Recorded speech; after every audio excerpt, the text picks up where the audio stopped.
पाकिस्तान की जो फौज है, मिलिट्री एस्टेब्लिशमेंट ने हमेशा से इसके ऊपर एक कवर बड़ा जबरदस्त बनाकर रखा कि ये अल्लाह की फौज है, ये अल्लाह के लिए लड़ते हैं।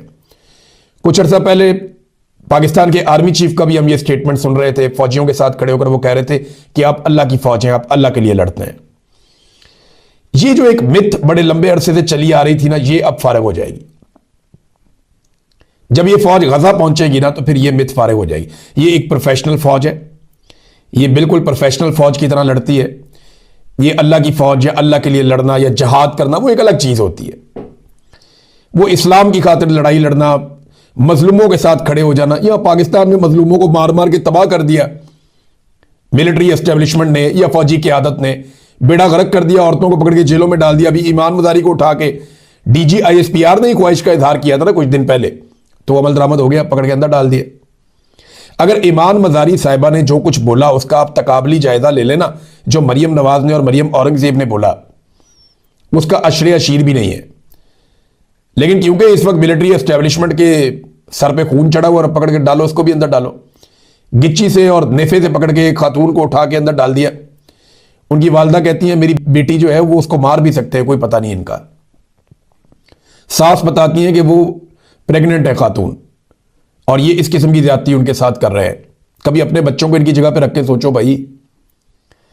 और ये वही शीरी मजारी है, जब नवाज शरीफ बीमार था तो ये कैबिनेट की मीटिंग के अंदर रो पड़ी थी बैठ के कि नवाज शरीफ को कुछ हो गया तो क्या होगा, इनको निकालें आप पाकिस्तान से, इलाज करने के लिए जाने दें आप।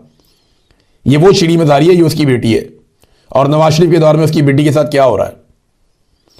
डॉक्टर यास्मीन राशिद जिसने अस्पतालों में नवाज शरीफ को हर सहूलत फराहम की, हर तरह की, आज वो यास्मीन राशिद जो है जिसने इन पे तरस खाया, उसको इन्होंने ना सिर्फ जाली इलेक्शन में हराया बल्कि बाप बेटी ने पकड़ के जेल में डाल के निशान इबरत बनाया हुआ।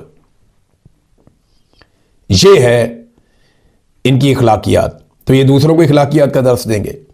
बहरहाल ये मामला जो है ना, ये बहुत सर चढ़ गया है मिलिट्री एस्टेब्लिशमेंट के। अब वो सबको ये कहते फिरते हैं जनाब हमने नहीं किया, जो किया हुकूमत ने किया।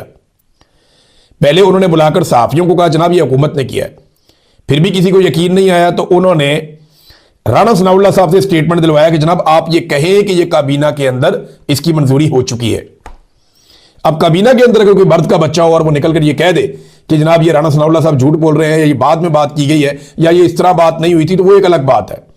लेकिन काबीना के अंदर जितने लोग हैं ना, वो इस मामले के साथ टैग हो चुके हैं कि जनाब बोर्ड ऑफ पीस में जाने का फैसला इन लोगों का था।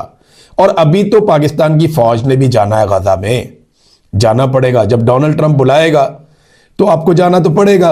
अब आप डोनाल्ड ट्रंप को इनकार तो कर नहीं सकते, क्योंकि आप डोनाल्ड ट्रंप को इनकार करेंगे तो फिर आप इमरान खान को नहीं मार सकेंगे, क्योंकि इमरान खान को मारने के लिए, उसको परेशान करने के लिए, उसको जेल में रखने के लिए आपको डोनाल्ड ट्रंप की मदद की जरूरत रहेगी, वरना आप ये कर नहीं पाएंगे। लिहाजा अगर इमरान खान से बचना है तो हर बात आपको डोनाल्ड ट्रंप साहब की माननी पड़ेगी। और ट्रंप साहब को यह बात बड़ी अच्छी तरह समझ आ गई है, वो बहुत समझदार है।